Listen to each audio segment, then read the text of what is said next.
When President Donald Trump announced that the U.S. was abandoning the Paris Agreement, he not only undermined U.S. national interests but also abdicated the country's global leadership role on climate change.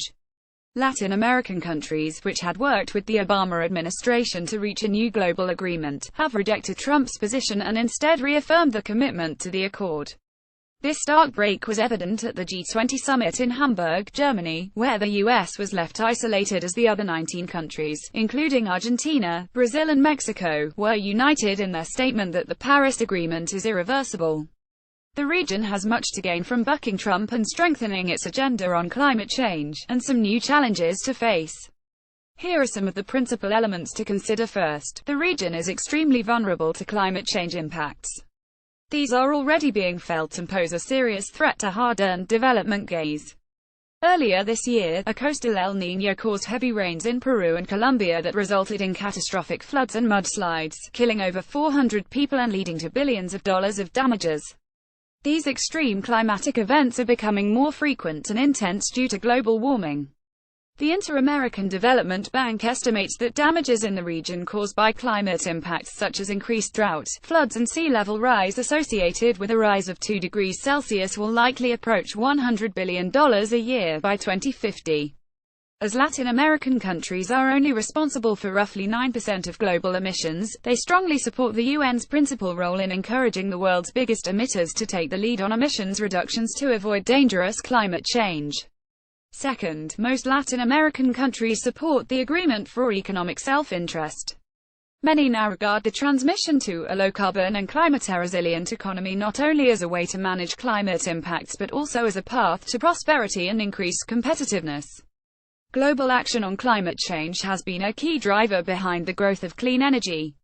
The deployment of renewable energy has progressed in Latin America as the cost of technologies fell and the regulatory environment improved. In 2015, the number of countries in the region with renewable energy targets nearly doubled compared to the year before. The International Finance Corporation estimates that the region could attract $1 trillion in clean energy investment opportunities by 2040, of which $600 billion is expected to materialize by 2030, with Brazil, Chile and Mexico representing over half of the investment potential. Some countries are well placed to implement the accord. Many were inadvertent pioneers after developing new approaches to forestry protection, building up their hydroelectric capacity, and designing innovative urban transport systems. These innovations were motivated not by climate change but other concerns, such as enhancing energy security. Despite some progress, there remain substantial challenges to implementing the agreement, such as fossil fuel subsidies, which waste valuable resources that could be better spent building up resilience to climate impacts, investing in electric public transport systems and protecting tropical forests. Third, the Paris Agreement is a success story for Latin American diplomacy and requires defending. Over the last decade, Mexico, Brazil, Peru, Chile, Colombia and others from the region played major roles in shaping the agenda at the UN climate negotiations, bringing countries together for constructive dialogue and establishing the contents of the Paris Agreement. In a multipolar world, Latin American countries have a preference for an international rules-based system, which they regard as crucial to protect their sovereignty and solve global challenges. The support for multilateralism reveals a more assertive foreign policy and, in the case of climate change, this means an explicit rejection of the Trump administration's position. These countries, with their relatively low emissions and clean energy matrices, identified the UN climate negotiations as a space to enhance their global standing. By adopting ambitious positions, some countries banked on the idea that if they could demonstrate their own will to act, this could help increase overall global ambition, which in turn could help reduce global emissions and decrease their vulnerability. Fourth, walking away from the agreement would severely reduce Latin America countries' ability to pressure developed countries to deliver on their financial commitments.